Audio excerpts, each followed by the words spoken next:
तो वक्फ के बारे में कोई भी उनका लाना ये हमारे शरीयत में बराह रास्त मुदाखलत है। उसको मुसलमान का कोई बच्चा बर्दाश्त नहीं करेगा। जद्दोजहद करेंगे कैसे?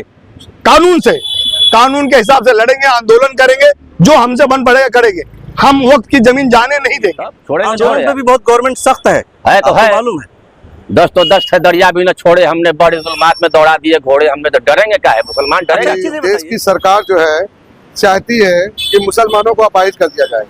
सबसे पहली बात तो ये है, ताउन करेंगे। और इंशाल्लाह जिस तरह से किसान बिल को गवर्नमेंट को मानना पड़ा है, इंशाल्लाह हम लोग भी पूरी कोशिश करके किसान बिल की तरह इस वक्फ बोर्ड की तरमीम बिल को भी मना के रहेंगे। गवर्नमेंट रैलियां करना है, धरना देना है, करेंगे, धरना देंगे, जाएंगे जी इंशाल्लाह जाएंगे।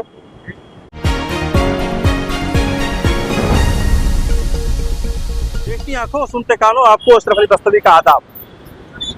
दोस्तों, पिछले 2 दिन से मैं मुंबई में हूं और इस वक्त कुर्ला में हूं। ये लाल बहादुर शास्त्री मार्ग है, इसे LBS मार्ग के नाम से जाना जाता है। और ये जो मेरे सामने है, ये सनलाइट रेस्टोरेंट है, गेस्ट हाउस है। तो मैंने मुनासिब जाना कि मुंबई के लोगों का हाल दरियाफ्त किया जाए, खास तौर से औकाफ को लेकर के यहाँ के लोगों की समझ क्या है, आम मुसलमान मुंबई का औकाफ की क्या समझ रखता है, और ये मुस्लिम लीडरशिप ने जो लड़ाई आगे छेड़ी है उसको लेकर के उसके अंदर कितना कमिटमेंट है, कितना बेदारी है। तो आइए मैं आपकी मुलाकात कराता हूँ लोगों से। मोहतरम, आपका अपना नाम क्या हुआ? मेरा नाम है अलाउद्दीन अल कासमी। जब बिल पास हुआ तो सबसे पहले आपके जहन में क्या सवाल उभरा? सबसे पहला सवाल ये है कि ये डायरेक्ट हमारे दीनी उमूर में मुदाखलत है। अच्छा, जिसको हम कतान बर्दाश्त नहीं करेंगे। वक्त का मतलब ये होता है कि जब कोई देता है तो वो अल्लाह को देता है, बेशक, और उसमें अल्लाह की मिल्कियत होती है। उसमें किसी इंसान को उसमें हस्तक्षेप करने का कोई हक नहीं। उसमें कुछ भी वो नहीं कर सकता, वो सिर्फ अल्लाह के लिए कर सकता है, बस उसकी देखभाल कर सकता है। ठीक है, मैं मानता हूँ कि वक्फ बोर्ड जो अब तक चली आ रही उसमें बदगुमानियाँ हुई हैं, जिससे रास्ता मिला हुकूमत को मुदाखलत करने का। लेकिन ये हुकूमत अपने नशे में है। अल्लाह ताला का ये कानून है कि अल्लाह कुफ्र को बर्दाश्त करता है, जुल्म को नहीं बर्दाश्त करता।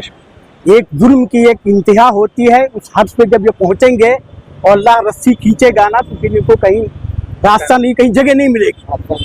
तो वक्फ के बारे में कोई भी उनका लाना ये हमारे शरीयत में बराह रास्त मुदाखलत है। उसको मुसलमान का कोई बच्चा बर्दाश्त नहीं करेगा। कयामत तक उसके खिलाफ आवाज उठाएगा। जान की, माल की जैसी भी जरूरत होगी वो पेश करता रहेगा। अगर मुसलमान इसी तरह सोया रहा तो अब की नंबर 1 सिविल कोर्ट का होगा, और ये मुसलमान मस्जिद में बैठ करके निकाह नहीं कर पाएगा, बल्कि वो भी आपके साथ फेरे लगाएगा।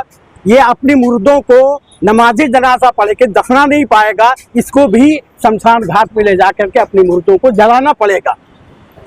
तो ये मुसलमान अगर जागेगा नहीं, बेदार नहीं होगा, वो अपने हालात को समझेगा नहीं, तो बस से बदतर दिन आएंगे। मुस्लिम पर्सनल लॉ बोर्ड ने इन तमाम मामलों को लेकर के लीड लिया है और एक सीरीज ऑफ प्रोग्राम जारी किया है। मुंबई एक बहुत ही मशहूर मरूफ शहर हिंदुस्तान का है और बहुत ही जिंदा दिल लोग यहाँ रहते हैं।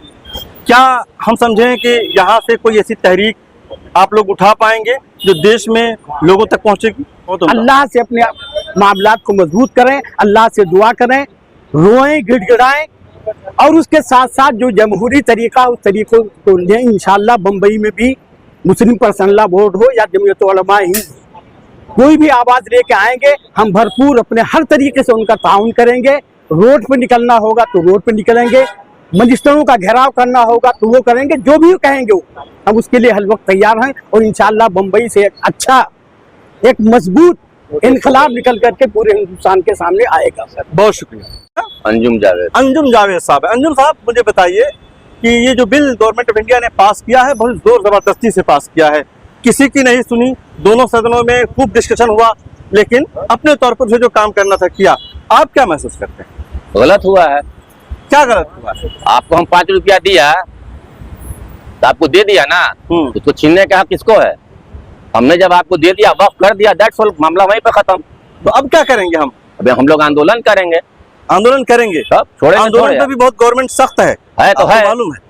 10 तो 10 दरिया भी न छोड़े, हमने बड़े जुल्मात में दौड़ा दिए घोड़े, हमने तो डरेंगे क्या है? मुसलमान डरेगा? चीजें बताइए ये सरकार न सिर्फ ये कि औकाफ का ये मसला नया नया है, इससे पहले इन्होंने 3 तलाक बिल पास किया, उससे पहले CA NRC 2019 में लेकर आ रहे थे, बहरहाल वो पेंडिंग में है इस वक्त, पास तो उसे भी कर लिया है।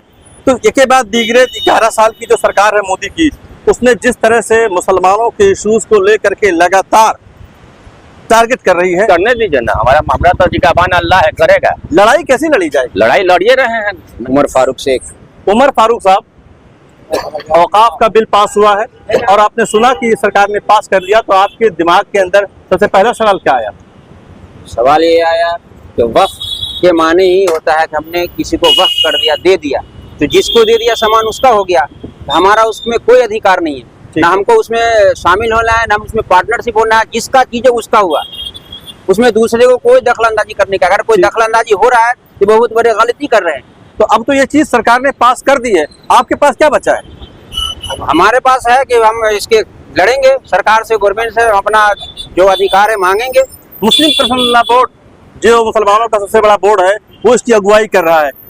उसके बारे में, उसके पीरों के बारे में आपको पता साथ है? मुस्लिम पर्सनल लॉ के साथ है हम लोग, धरना देंगे, जाएंगे जी इंशाल्लाह जाएंगे। पहले तो अपना नाम बताइए। राशिद खान। देश की सरकार जो है चाहती है कि मुसलमानों को अपाहिज कर दिया जाए।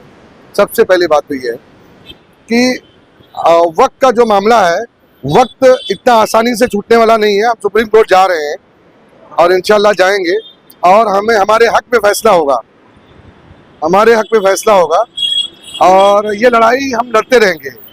और लड़ाई लंबी है, लंबी लड़ाई है और लड़ेंगे जब तक हिम्मत है, जब तक ताकत है, लड़ते रहेंगे इंशाल्लाह। मुझे अपने उलमाओं पे भरोसा है, तंजीमों पे भरोसा है इंशाल्लाह, और वो बेचारे मेहनत कर रहे हैं और हम सब के लिए मेहनत कर रहे हैं और हम सबको भी मेहनत करना चाहिए।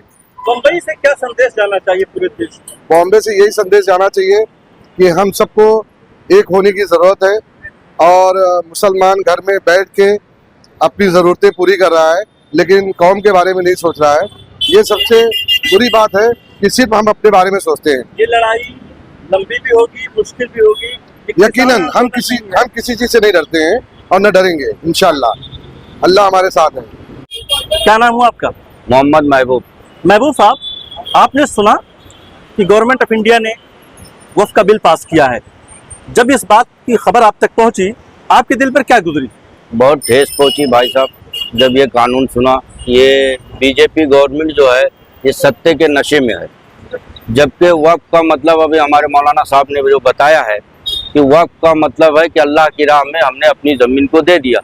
ये हमारे बाप दादों की ज़मीन थी, उनके पीछे कोई नहीं है, या उन्होंने कौम के फलाह व बहबूद के लिए अपनी ज़मीन जब वक्फ कर दिए, तो फिर इसमें गवर्नमेंट की मुदाखलत ये सरासर जाती है मुसलमानों के साथ में। और इसी जाति के नतीजे की वजह से भाजपा जो हिंदू मुसलमान कर रही है, वो उसी की सत्ता पे है और वो चाहती है कि मुसलमानों को तकलीफ पहुँचे। कुछ लोग ऐसे हैं। ठीक है, अब तो उसने कर दिया, अब आपकी बारी है, यानी अवाम की बारी है, मुसलमानों के अवाम की बारी है।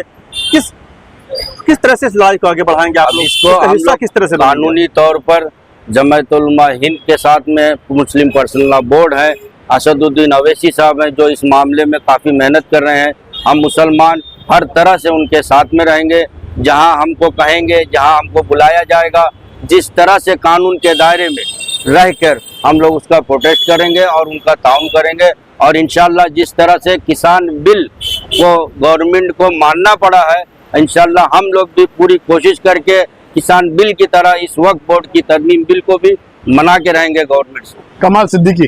कमाल सिद्दीकी साहब, हाँ गवर्नमेंट ऑफ इंडिया ने वक्फ बिल पास कर लिया, हाँ, क्या लगा? अच्छा है। अच्छा है? हाँ, वक्फ बिल पास कर दिया उन्होंने, अच्छा है। क्या अच्छा है? मोदी का एक मेहरबानी इसमें यह है कि मोदी ने मुसलमानों को जब से आए 2014 से, वो मुसलमान हिंदू करते करते मुसलमानों को जगाया, लेकिन मुसलमान अभी तक जागा नहीं। मुसलमान 100 साल से सोया था और आरएसएस 100 साल से अपने मकसद में काम कर रही थी। मुसलमानों की जो जमीन थी वो मुसलमानों की रहेगी, ना कोई ले सकता है और ना कोई उसको दे सकता है। जद्दोजहद करेंगे। कैसे? कानून से, कानून के हिसाब से लड़ेंगे, आंदोलन करेंगे, जो हमसे बन पड़ेगा करेंगे। हम वक्त की जमीन जाने नहीं देंगे। Bureau report, Asia times, Mumbai.